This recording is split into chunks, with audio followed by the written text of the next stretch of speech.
Sorry, ma'am. Your credit has been declined. Are you ready to make the most of the only life you have? To make smart money choices focused on achieving what you care about most? Here to help you balance living well today without sacrificing your tomorrow is the Retirement Answer Man, Roger Whitney.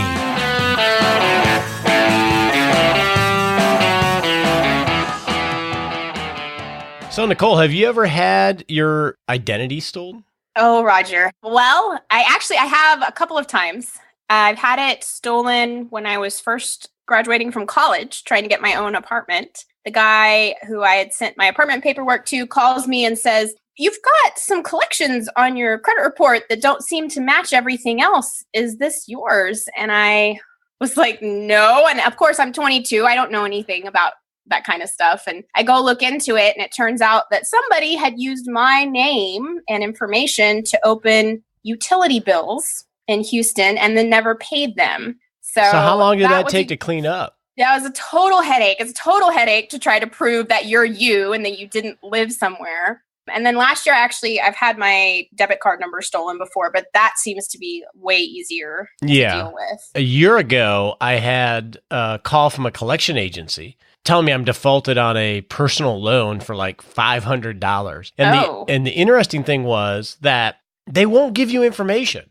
They said I opened it up, and I'm like, okay, well, what email address did I use? Well, we can't tell you that, sir. Well, can I see a copy of the paperwork? Oh, no, we can't give that to you. It was like... Really? That's surprising, because I got like the address of the person and everything. I guess maybe because it was a utility account, not a personal loan. Maybe, but it's amazing when you get your identity stolen or you have some credit open up, how difficult it is to try to unwind that. And that sort of leads to what we're going to talk about today, which is this Equifax breach, as well as how do you protect yourself without becoming a cybersecurity expert. But we can't do any of that until...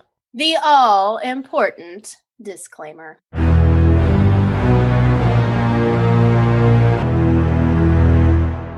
The most important thing to remember, guys, is don't take advice from Roger on the show.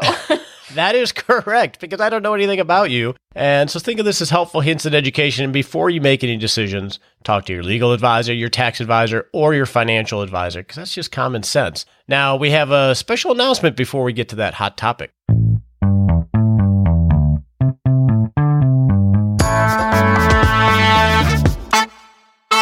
Okay, so before we get started with the show, we need a volunteer. We need somebody for Retirement Plan Live. Again, remember, we're doing 2 this year. And this one, we are focused on what you've requested most, or what a lot of listeners have. So here are the requirements. Nicole, who are we looking for? We are looking for someone who is around age 55 and has less than $1 million in assets and no pension. So if that's you and you're interested in volunteering, go to rogerwhitney.com and send us your information through Ask a Question, and then I'll be in touch with you and we'll set up time for you to talk some more with Roger. Really excited about this Retirement Plan Live. This is going to be a little bit trickier than normal, and this is what a lot of people wanted, right? Yeah, that's by request, so we're doing what the people want, right? All right, well, now let's get back to that fun stuff of identity theft in the Hot Topic segment. So in the news today, other than the crazy hurricanes, is the Equifax data breach. Now, Nicole, this was a huge deal. A lot more people are probably going to experience what you and I have experienced going forward. So here's what happened. Hackers infiltrated Equifax's database, or one of the major credit bureaus. And what did they steal? Basically, well, not everything, but they took people's names, their socials, their addresses. I don't think they actually took the credit information. Date of births of like 143 million Americans. To put that into perspective, there are about 250 million people in America over age 18. So that's what, roughly 60% of the U.S. adult population could be affected? Yeah, it's pretty bad. That's a lot of people. Plus, they did, I think it was about 250,000 people actually had credit card numbers taken. So at least that's a much smaller number. And much easier to fix, I mean, in my opinion. Yeah. If you call your credit card company and ask to put a freeze on your credit card, way easier than proving you're you. As you can imagine, Equifax is really dealing with a major response. The CEO is being called to Washington because, of course, the politicians want to have some say in things. Aye. But, they've responded a little haphazardly at times, but they seem to be getting better. We had a listener who had been emailing me, Paul, who talked about some of the things that Equifax is doing. Even though they stumbled at first, they're adjusting the PIN for security freezes. They have a call center. They realize that the impact of Hurricane Irma may impact some call waiting time. And they're finally cleaning up their trusted ID program and taking out some liability language that really upset some people and not asking for credit card information. So at least they're taking some good steps. Now, where can people go to find out more about whether they've been affected by the Equifax breach? Okay.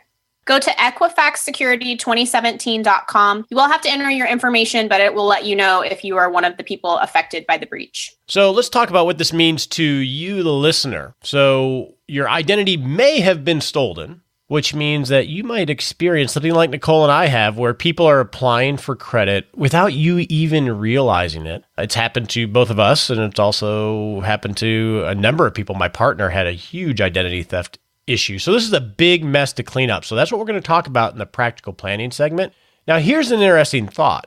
This might be a push to start moving away from using your social security number as the basis for your identification and your identity when it comes to credit and lots of things. What would replace it, do you think? That's a good question, and I'm not well versed in this, but if you think about this, using numerals as an identifier to your entire life is a little bit antiquated in this very advanced technological society, right? So think of what Apple just did with their announcement of their iPhone. They took away even the fingerprint, which I think it was like 1 in 50,000 chance that somebody else's finger could identify it. And they moved to facial recognition on their new iPhone X, which I am itching to buy and trying to hold myself back from, by the way. But now they're moving to facial recognition, which they... Wait, is it going to do like a retinal scan, like some spy movie or something? That's so weird. Well, literally, you hold the phone up to your face and it recognizes your face, whether you're wearing glasses or a hat or other things. I don't know. And supposedly it's like 1 in a million chance that somebody else's face could be. That's so weird. What about your relatives? I mean, I don't know. Or your twin sister. My wife is an identical your wife's a twin. My husband's a twin. That's right. Yeah. And then what happens with plastic surgery? Would that alter? I guess you'd have to update the facial recognition. But I guess my point is, this may be a push of moving away ultimately from using a social security number, but that's a whole nother topic, but I just thought that was sort of interesting. But for today, because we're always come back today, what can I do today to deal with this? So let's get to that in our practical planning segment.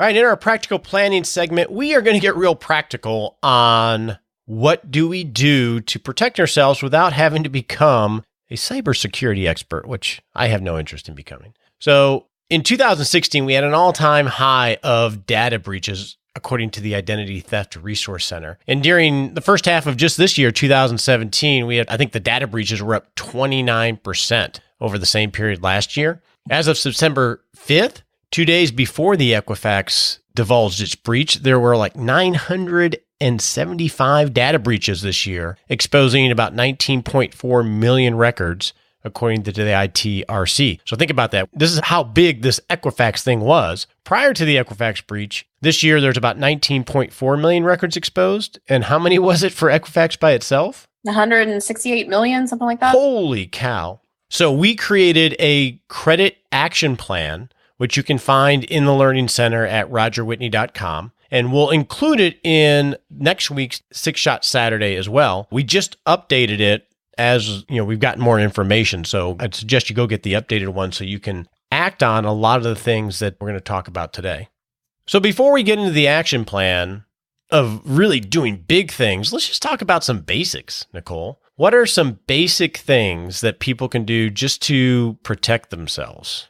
So a lot of these are common sense, and they are things that we've talked about on the podcast before. One would be make sure that you're using a credit card or something like PayPal whenever you're processing online payments. Don't put your bank information online where they're drafting it directly from your bank. And I think that's a really important one because I always think if someone gets my debit card, they empty my account out, right? And then I have to go get my money back. Whereas if they charge up a credit card, I still have money in my bank, right? The credit card has to actually get the money from me. It just feels more secure. Well, it seems like on credit cards that they have been pretty good about identifying things that are unusual charges, at least in my experience. I don't know about you. Oh, definitely. Because, you have the keys to the kingdom. I've gotten, texts and phone calls when you use my credit card to send a gift or to do something online. So yeah, they're really stepping up their game and helping identify trends. And that's one area where I guess big data is good. So what's number 2? So number 2 would be enable two-step authentication. And if you don't know what that is, that's typically when you would be signing in from like a new device or something like that. They would text you a security code that you would need to enter in order to proceed. So it's something that you can set up. I have it set up on my Gmail. Roger, do you have it set up on? I have it set up on almost everything. Everything? Wow. Yeah. In fact, I just logged into my iMac at home and somehow it had been logged out and it sent me a text and I had to enter the code. It's not perfect, but it's a great It's like just another step to where you just can't randomly log into something because you found a password. Something else that we've talked about before on the podcast is that you're going to want to use different complex passwords on your accounts. And a great way to sort of manage that is to sign up for 1Password, LastPass, some kind of password manager to keep track of all of it for you. Yeah, none of those are perfect, but they're a heck of a lot better than a notebook or an Excel spreadsheet that is open to everybody. So what exactly is a complex password? Numbers, letters, special characters, doesn't contain your name or your dog's name. Things that just don't make sense, right? So imagine, I think we had a representative from 1Password on the show of how many different things you log into. Ideally, everyone should have a separate password that sometimes can be 15 characters long of things that's gobbledygook. So I don't know how you do that without a password manager. All right, so let's move on. What's the next one? Password protect your smartphone and your computer. That one's pretty common sense. Yeah, when I get the iPhone X, it'll be my face. My face will be my password. Wait, so how will it know it's your actual face? Like, what if I hold it up to a picture of your face? That is a good question. I don't know. And you notice how I did that. Now you have to get one so that we can test it and then report back.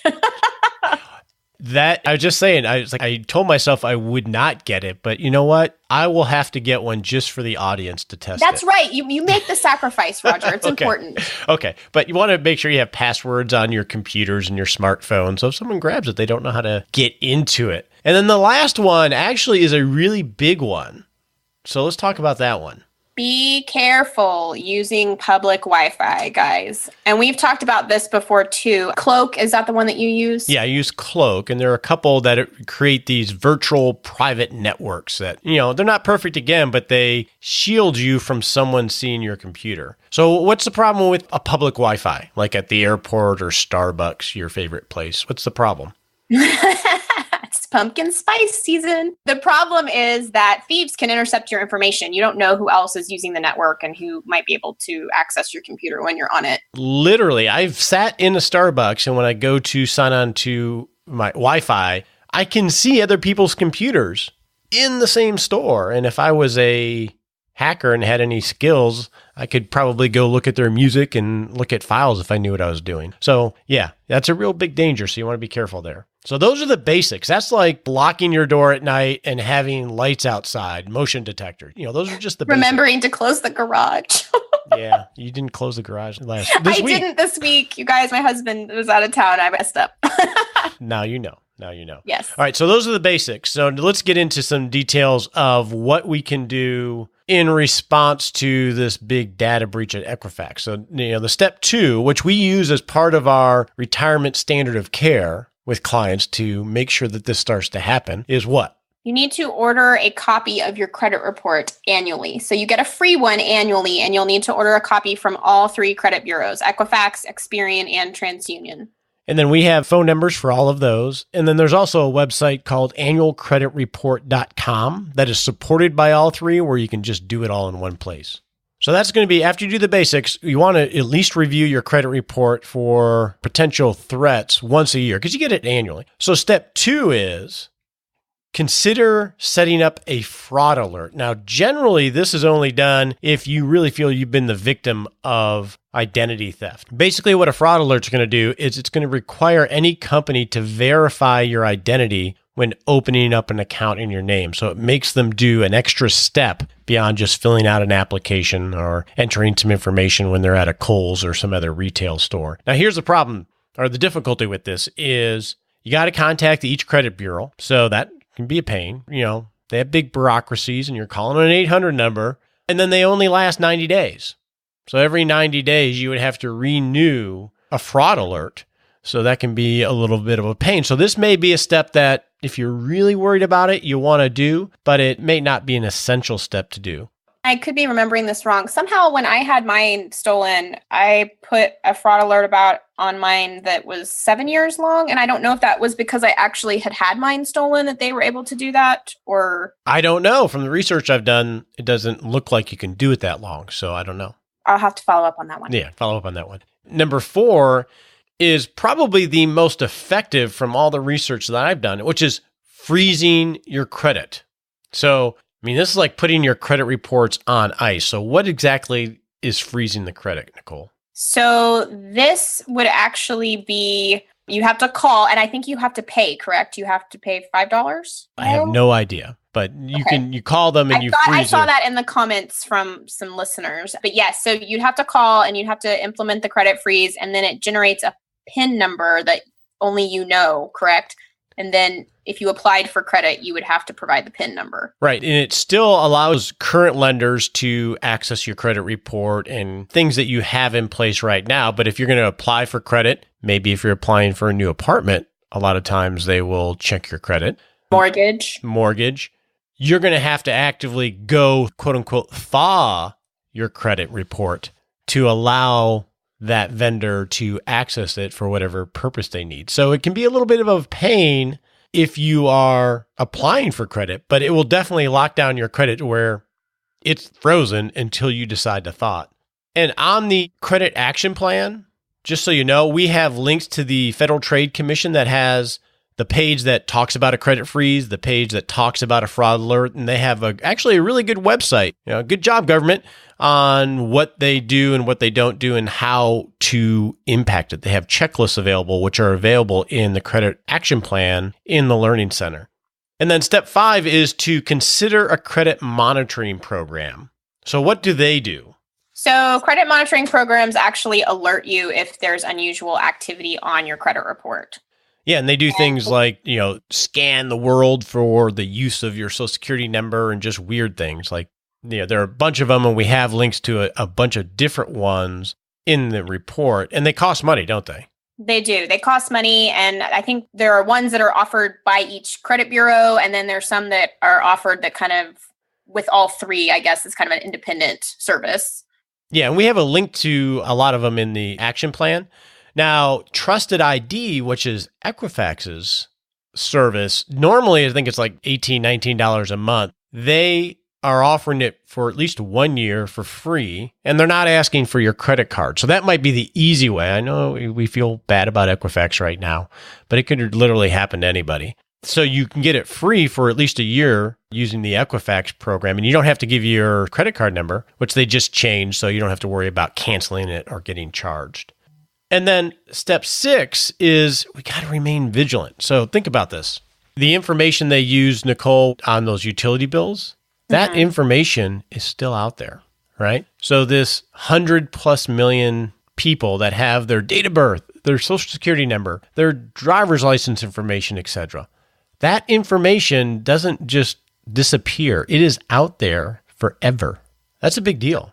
So this right now, this is like all the uproar about this, but remaining vigilant on this is going to be even more important because it's never going to go away. Right. It'd probably be even more important in a year or two to make sure that nothing has happened with the information. Yeah, as all the excitement about it dies down. Right. So until we get to facial recognition, retina scanning, or whatever, we're going to need to remain vigilant. That's why we've added reviewing credit reports with clients to our retirement standard of care to do annually so we can try to remain vigilant.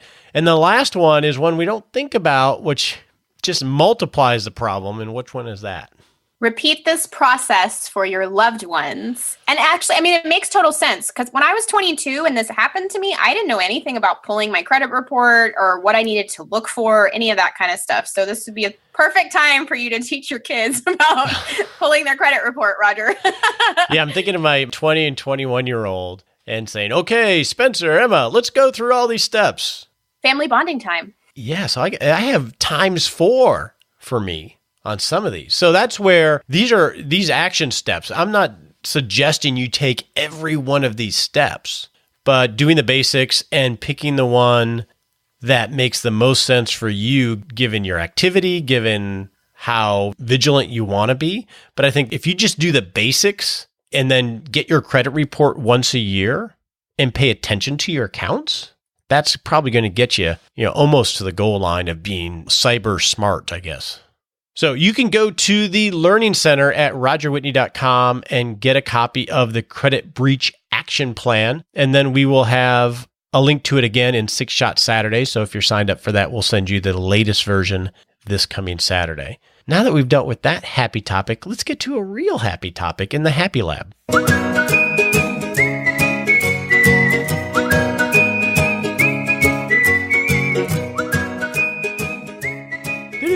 Hey, welcome to the Happy Lab, where we noodle on what? How to be happy. So I watched the Apple presentation of all the cool new products. We got a cool Apple Watch that could actually be a cell phone. We have the new iPhone X with facial recognition. And I'm going to admit it, I had it on while I was working and I got excited. Your happiness went to 11. My happiness went to 11 of how cool the new is. But that's such a fallacy, right? You get it, and as soon as you get it, it loses its newness and its excitement. Then it's just this material thing. In this case, the material thing, the iPhone X, cost $1,000. It does?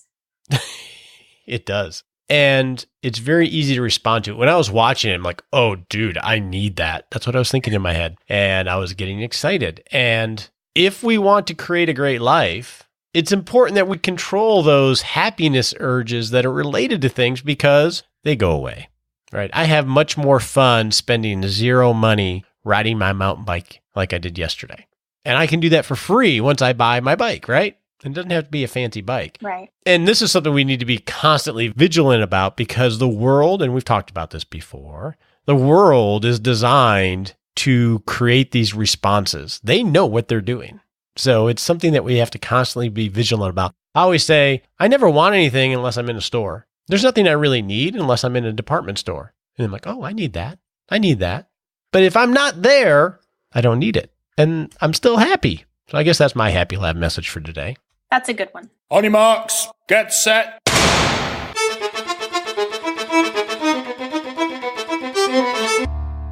Hey, welcome to the Smart Sprint segment where we set a 7-day goal to take a little baby step to creating a great life. I'm only going to ask you to do 2 things, and one's relatively easy, and the second one might be a little harder. One, go to the Learning Center at rogerwhitney.com and download the free Credit Breach Action Plan, where we outline everything we talked about in the show. And then number 2, just focus on doing the basics right now. Just focus on making yourself protected by taking care of the simple things that we talked about in the basics. So that's your action plan for the next 7 days. Now go.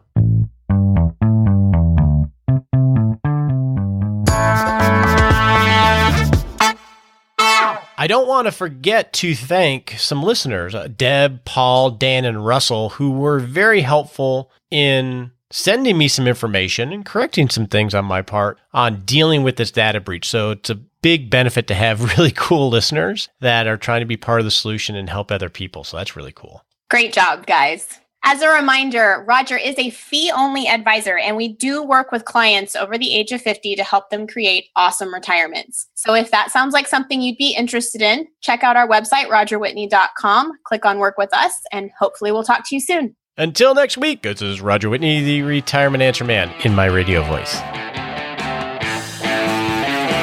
We appreciate you joining us today for this episode of Retirement Answer Man. Be sure to visit rogerwhitney.com/answers to access the Retirement Answer Library with over 30 checklists to help you make the most of the only life you have. Remember, you have more power than you realize to create an amazing life starting today with Retirement Answer Man. The opinions voiced in this material are for general information only and are not intended to provide specific advice or recommendations for any individual. All performance referenced is historical and no guarantee of future results. All indices are unmanaged and may not be invested into directly. Have a wonderful day. So how do you feel on your second to last show, Nicole? My second to last show? Oh, wait, I guess it's your second show. Oh, did I telegraph something? Oh my God, I'm getting fired. No. I think the first thing you said was, am I really that loud? After you listened to it. That's true. And I guess maybe I am really loud. I think my younger son is really loud. So maybe he got it from me. Who knows? You never know. And I can't believe your credit got stolen so young. You didn't even have a credit score when you were 22, likely. Oh my God. Well, no, I did, because actually my dad made me open a credit card my freshman year of college to establish credit. So thanks, Dad, for that. But also maybe no thanks. I don't know. I remember when I got my first credit card, it was in my sophomore year of college. And my parents were horrible about talking to me about money. And I was really bad with money. And what I remember was I bought snow skis with my credit card. Oh, because you lived in Michigan. I was like, why did you need skis in Texas? But I lived in Michigan. And they never actually charged the card. And because I was a sophomore in college and I was not fully developed, I never told anybody. Roger. I know. I feel That's so bad. I know. But, I'm not proud of that, but I felt like I got away with something at the time when you're 20 years old. I'm not proud of that. Maybe. See, I'm not perfect. You know that already. Well, yeah, you just accidentally almost fired me. So clearly you're not perfect. Yeah, because only a perfect person would, a perfect person would never fire Nicole. But this credit stuff is a big issue. So it is a big issue. You know what's so funny? Did I tell you that last year when my debit card number got stolen, they spent $400 on LinkedIn? What? On LinkedIn. I'm like, what on earth? If you're going to steal my information, at least buy something cool. Well, maybe they were just looking for a job and they really needed some market. I don't know. What do you even get on LinkedIn for that much? I don't know. I have no idea.